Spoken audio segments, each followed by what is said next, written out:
Hey guys, it's Sign here with HobbiesofaMan. Once again, and today we're looking at Godzilla Destroys the Marvel Universe. This is by Gary Duggan, with art by Javier Garron, with Jesus Aburtov and Andrew Dutchhouse doing the rest of the, Dollhouse, not Dutchhouse, Dollhouse doing the rest of the, artwork stuff, right? So Aburtov, I think, does the coloring, and Dollhouse does the lettering. So great cover. It's a wraparound.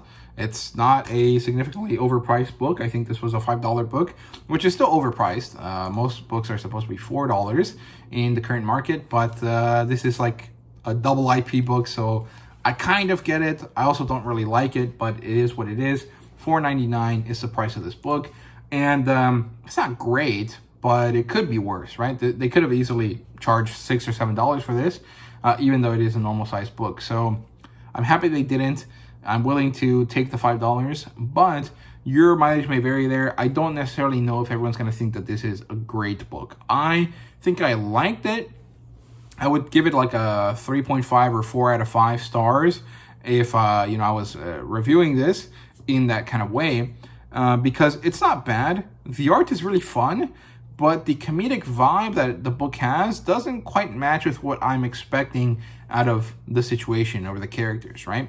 The Fantastic Four, of course, due to corporate synergy, are the main characters that we see throughout this first issue, and well, it kind of emasculates them a little bit specifically, but also kind of the broader Marvel characters a bit, because like Godzilla is a freaking god of the planet, right? And so he is supposed to be pretty difficult to deal with, but just some of the situations that the characters find themselves in are not just because it's hard to deal with him, it's also because they're trying to be funny about it. And in order to be funny in this scenario, it's to put down the Marvel characters. And it's just kind of weird to see something like that happen in a book by Marvel. Like, if this was Toho doing this, I might get it, because, they want to make their own characters look good. But in this one, it's kind of funny because Godzilla ends up looking the best and really badass and awesome and stoic, even though Marvel's the one writing this or producing this. So it's kind of funny. It's kind of weird. I kind of respect it, right? Like, you're not using Godzilla to prop up your own characters, but at the same time, you're not propping up your characters enough. You're making them seem kind of silly and like bad in a way. It's not campy. It's just kind of like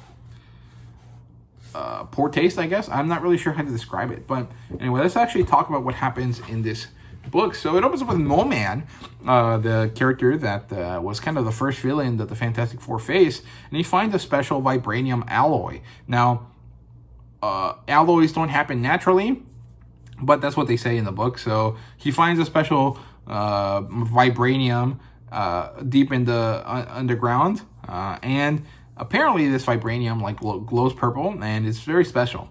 And as he uses it and he turns it into a weapon, which is kind of this weird scepter staff thing, it wakens Godzilla.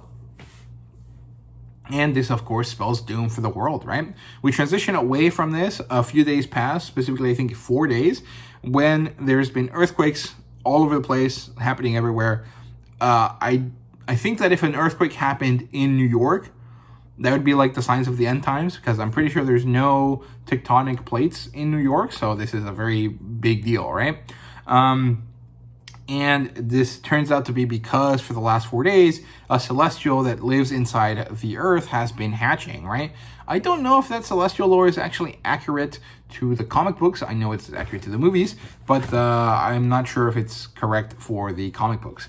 And the celestial's coming out of the sea, and it attacks. Obviously, the Fantastic Four, the first responders, they show up, and they hear Mo-Man begging for help, and he tells them, it's not the Celestial that's a big deal, it's the fucking thing after, like, behind it. And it turns out that it's Godzilla. He rises from the ocean, and he tears the Celestial apart, and it's really freaking awesome. It just looks so cool. It's this purple Celestial. Godzilla just grabs it with its arms and just rips it apart. It looks awesome. Very good. I liked it a lot. And then Mo-Man, being a dumbass, uses a scepter to launch an attack against Godzilla. Raid knocks him out at this moment. And then Godzilla gets angry, obviously. Then the team has to try to figure out how to deal with him. They call in the rest of the heroes in New York, specifically the hero team. So they call the X-Men and the Avengers. The X-Men don't respond. Apparently, they're off planet or they're just not here for this issue.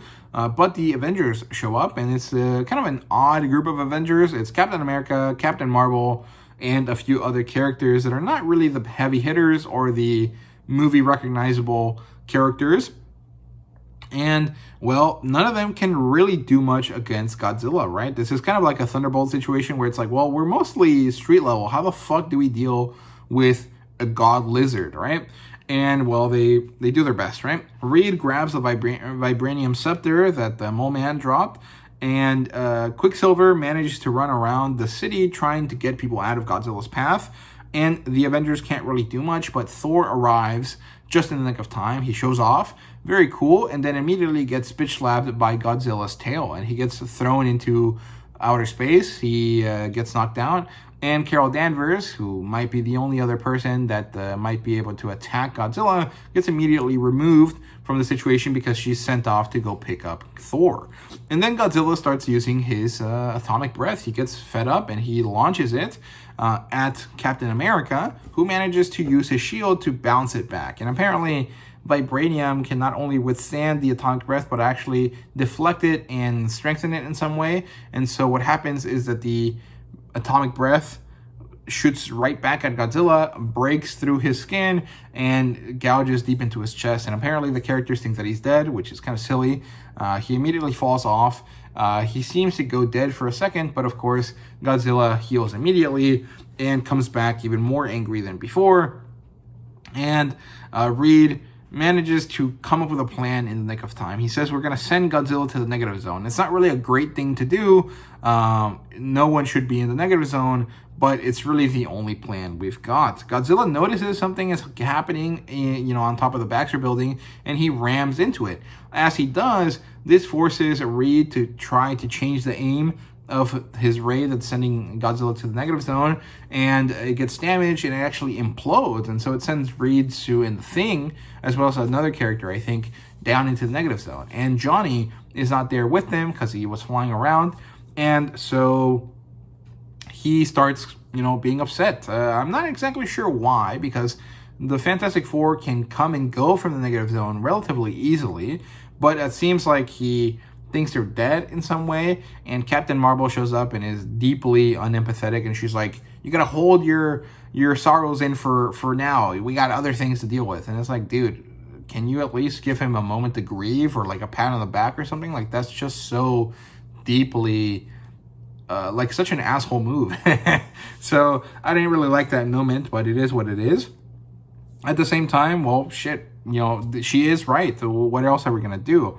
And so Godzilla is just kind of hanging out, and the new Avengers show up. These are the team that was made by Bendis. It's Iron Man, Luke Cage, and a few other characters that are also street level. And Luke Cage, says something stupid about him being a Thunderbolt character or something, which is a callback to the movie. And this is where the book ends. Now, I enjoyed reading through it. Explaining it to you now, I realize that it's kind of worse than I thought it was, but I would still keep it at like a 3 or a 4 out of 5 stars. It's not bad. I enjoyed myself. I really like the artwork. I enjoy some of the moments, but the characterization is just kind of weird to me. It feels like mean-spirited, which is kind of funny to say, but it really does kind of just come off as like, oh, Marvel, what the fuck are they going to do to Godzilla, right? And I understand that the point is Godzilla destroys the Marvel Universe, but, like, at least make your characters look badass while they're getting killed. Like, don't make them look stupid and goofy.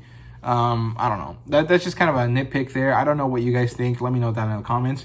But those are my thoughts here on Godzilla Destroys the Marvel Universe, Book 1. I will finish collecting the series, I think. Nothing egregious has happened so far that makes me drop it, but it might do in the next couple of weeks, so we'll see. But yeah, thank you guys so much for watching. I hope you guys enjoy, and see you guys next time.